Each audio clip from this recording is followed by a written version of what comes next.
ನಿಮ್ಮನ್ನ ನೋಡೋದಕ್ಕೋಸ್ಕರನೇ ಆ ಧಾರಾವಾಹಿ ನೋಡ್ತಾ ಇದೆ ಅಂತ ಹೇಳ್ಬೋದು. ಅರ್ಜುನ್ ಯಾವ ರೀತಿ ಓಪನ್ ಬುಕ್ ನೀವು? ಪಬ್ಲಿಕ್ ಆಗಿ ಏನ್ ಬೇಕಿದ್ರು ಪ್ರಶ್ನೆ ಕೇಳ್ಬೋದು ಅನ್ನೋದು ತಪ್ಪಾಗುತ್ತೆ. ಯಾವ ರೀತಿಯಾದ ಸಾಧನೆ ಮಾಡ್ಬೇಕು ಅನ್ನೋ ಆಸೆ ಇದೆ? 17 ವರ್ಷಕ್ಕೆ ನಾನು ಕಾರ್ಯಕರ್ತ ಲೆವೆಲ್ ಇಂದ ಬಂದಿದ್ದೀನಿ. ಈ ರೀತಿಯಾದ ಬ್ಯಾಕ್ ಗ್ರೌಂಡ್ ಇದ್ದು ನೀವು ಈ ತರ ರಾಜಕೀಯದಲ್ಲೂ ತೊಡಗಿಸ್ಕೊಂಡು ಅದರಲ್ಲಿ ಮುಂದುವರಿಬಹುದಿತ್ತಲ್ವಾ? ನಟನೆ ಅನ್ನೋದಕ್ಕೆ ಯಾಕೆ ಆಸಕ್ತಿ ಮೂಡ್ತು ನಿಮ್ಗೆ? ಆಫ್ಟರ್ ಮೈ ಮ್ಯಾರೇಜ್ ನನಗೆ ಇಂಡಸ್ಟ್ರಿ ಡೋರ್ ಓಪನ್ ಆಗಿತ್ತು. ನನ್ಗೊಂದು ಮಗುನೂ ಇತ್ತು ಅವಾಗ.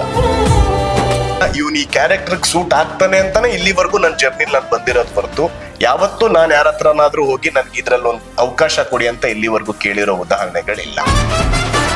ಸೊ ಅರ್ಜುನ್ ಅಲ್ಲಿರೋ ಒಬ್ಬ ವಿಲನ್ ಹೆಂಗ್ ಆಕ್ಟ್ ಮಾಡಬಹುದು ಅನ್ನೋದನ್ನ ನನ್ನ ರುದ್ರನ್ ಮುಖಾಂತರ ಪೋರ್ಟ್ರೆ ಮಾಡಿದೆ. ನೀವು ಕೂಡ ಬಿಗ್ ಬಾಸ್ ಮನೆಗೆ ಹೋಗ್ತೀರಾ, ಅವಕಾಶ ಬಂದಿರುತ್ತೆ. ಬಟ್ ನನಗೆಲ್ಲೋ ಒಂದ್ ಕಡೆ ಅಲ್ಲಿ ಲಕ್ ಫೇವರ್ ಆಗ್ಲಿಲ್ಲ.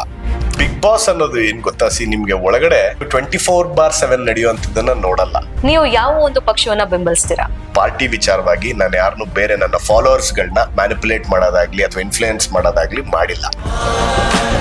ಈಗ ಪುರಸಭಾ ಸದಸ್ಯನಾಗಿ ಆಗ್ತೀನಿ ಅಂತ ನಾನು ಯಾವತ್ತೂ ಅನ್ಕೊಂಡಿರ್ಲಿಲ್ಲ. ಒಂದ್ ಸರ್ಕಾರಿ ಹೆಣ್ಣು ಮಕ್ಕಳು ಶಾಲೆ, ನಾನು ಹಿಂಗೆ ಅಲ್ಲಿಗೆ ನನ್ನ ಗೆಸ್ಟ್ ಆಗಿ ಕರೆದಿರ್ತಾರೆ. ಆ ಮಕ್ಕಳು ನನ್ನೊಂದ್ ಮಾತು ಕೇಳ್ತಾರೆ, ಸರ್ ನನ್ಗೊಂದು ಬಾತ್ರೂಮ್ ಕಟ್ಸ್ಕೊಡ್ತೀರಾ ಅಂತ. ಇಮ್ಮಿಡಿಯೇಟ್ ಅಲ್ಲೇ ಅವತ್ತೇ ಗುದ್ಲಿ ಪೂಜೆ ಮಾಡಿಸಿ ಇನ್ನ 20 ದಿವಸದಲ್ಲಿ ಆ ಹೆಣ್ಮಕ್ಳಿಗೆ 2 ಬಾತ್ರೂಮ್ ಕಟ್ಸ್ಕೊಡ್ತೀನಿ. ಅದು ನನ್ನ ಸ್ವಂತ ಸಂಪಾದನೆ ಮೇಡಮ್.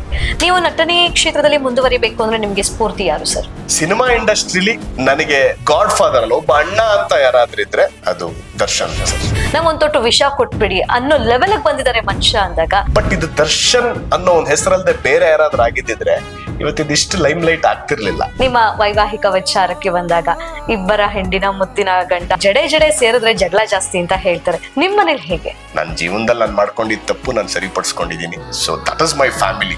ಯಾರಿಗೆ ಸೋಷಿಯಲ್ ನೆಟ್ವರ್ಕ್ ಅಲ್ಲಿ ಹೈಯೆಸ್ಟ್ ಫಾಲೋವರ್ಸ್ ಇದಾರೋ don't think that your celebrity. ನಮ್ಮಿಂದ ಜನ ನಗ್ತಾ ಇದಾರೆ ರೀ ಸ್ವಾಮಿ, ಹುಚ್ಚರು ನೋಡಿದ್ರೆ ಜನ ನಗ್ತಾರ್ರಿ. ಯಾವ್ದೋ ಒಂದ್ ಕೆಟ್ಟದಾಗ ಹಾಡು ಹೇಳ್ಬಿಟ್ರೆ ಅವರು ಬೆಳಗ್ಗೆ ಎದ್ರೆ ಫೇಮಸ್ ಆಗಿ ಹೋಗ್ತಾರೆ. ಯಾರೋ ಒಬ್ಬ ಕೆಟ್ಟದಾಗ ಡ್ಯಾನ್ಸ್ ಮಾಡಿದ್ರೆ ಅವ್ನು ಬೆಳಗ್ಗೆ ಎದ್ದು ಫೇಮಸ್ ಆಗ್ತಾನೆ.